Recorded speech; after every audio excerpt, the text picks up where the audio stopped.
Bonjour à toutes et à tous, je suis trop heureuse de vous retrouver dans ce premier épisode d'Hypnobien, l'émission qui parle d'hypnose sans prise de tête. Et pour ce premier épisode, j'avais envie qu'on pose les bases. Alors, c'est quoi l'hypnose ?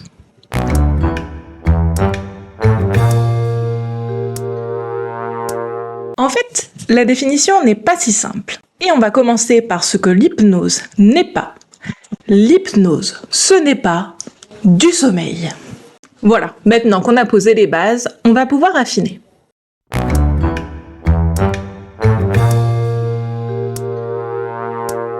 Étymologiquement, hypnose vient du grec ancien hypnos, qui signifie sommeil. Ouais, je sais, ça part super mal. En fait, cette erreur, avec des gros guillemets, elle nous vient de James Braid, un médecin du 19e siècle qui a étudié des états hypnotiques. En fait, il a étudié ça et il s'est dit ça ressemble à du sommeil, alors on va appeler ça sommeil. Mais en grec ancien, parce que c'est vachement plus classe. Et alors, aujourd'hui, les scientifiques, ils en disent quoi ?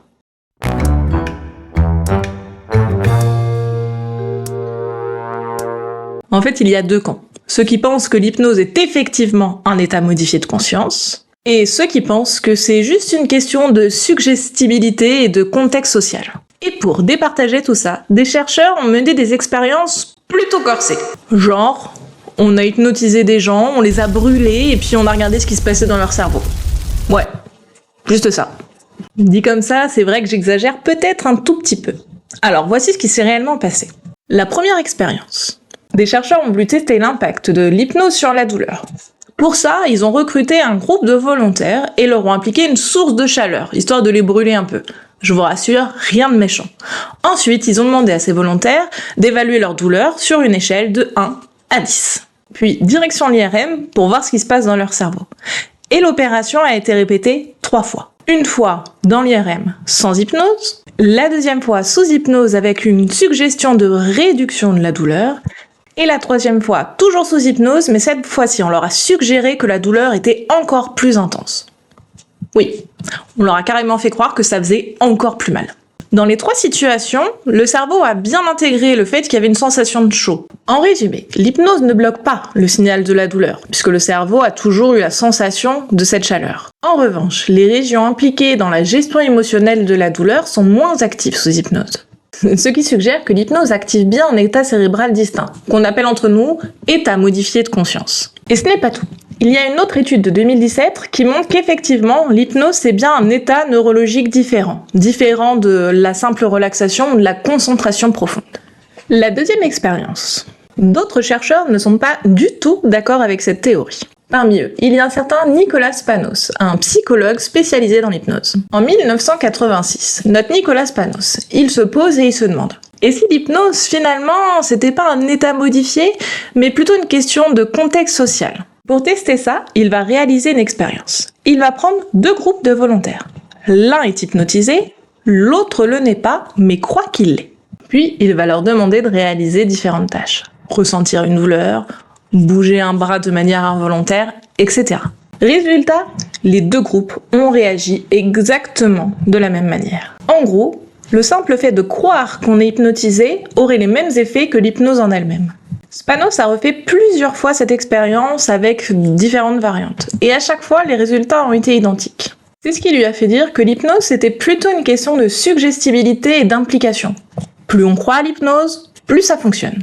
Alors, est-ce que l'hypnose, c'est un état modifié ou un phénomène social ?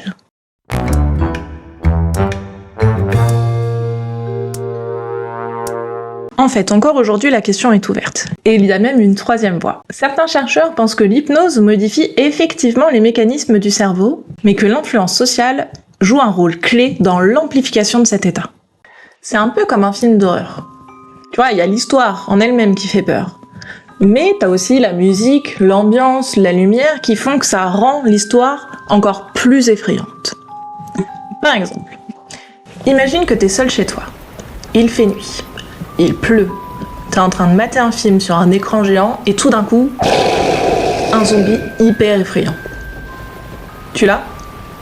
Ok, maintenant autre exemple. C'est l'après-midi. Il fait jour. Il y a un super beau soleil. T'as des enfants qui jouent et qui chantent parce que c'est un goûter d'anniversaire. Et là, sur une petite tablette posée dans un coin, tu vois un petit zombie trop mignon avec son pote lapin qui est en train de faire une chorégraphie sur Choupi. Beaucoup moins effrayant. Pourtant, c'est toujours un zombie. Mais le contexte change tout. Et même si à ce goûter d'anniversaire, quelqu'un te montrait un extrait du film que t'as maté quand t'étais tout seul chez toi et qu'il faisait nuit, et te le montrait sur son écran de téléphone, en plus petit, et du coup avec le soleil, les petits oiseaux et les enfants qui chantent autour, bah t'aurais quand même vachement moins peur. Eh bien l'hypnose ce serait pareil, un mélange entre état mental et influence du contexte. Bref, le débat est toujours ouvert.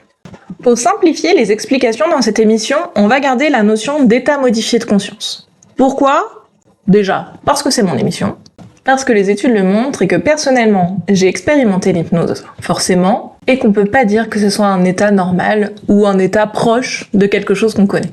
On ne vit pas l'hypnose comme un état normal, c'est une évidence. Bien sûr, le contexte social va jouer un rôle important. D'ailleurs, on en reparlera dans une autre émission, mais pour simplifier les choses, nous on va garder EMC. D'ailleurs, je suis très curieuse d'avoir votre avis, donc n'hésitez pas à me dire en commentaire si vous pensez que l'hypnose, c'est un état neurologique ou alors si le contexte social va jouer un rôle plus ou moins important. Et si vous ne voulez pas louper les prochains épisodes d'Hypnobien, je vous conseille de vous abonner à la chaîne YouTube, sur le podcast Spotify et même sur mon compte Instagram sur lequel je donne beaucoup d'informations. On va s'arrêter là pour aujourd'hui, j'espère que ce premier épisode vous aura plu. On se retrouve très vite pour un prochain épisode d'Hypnobien et en attendant, ciao!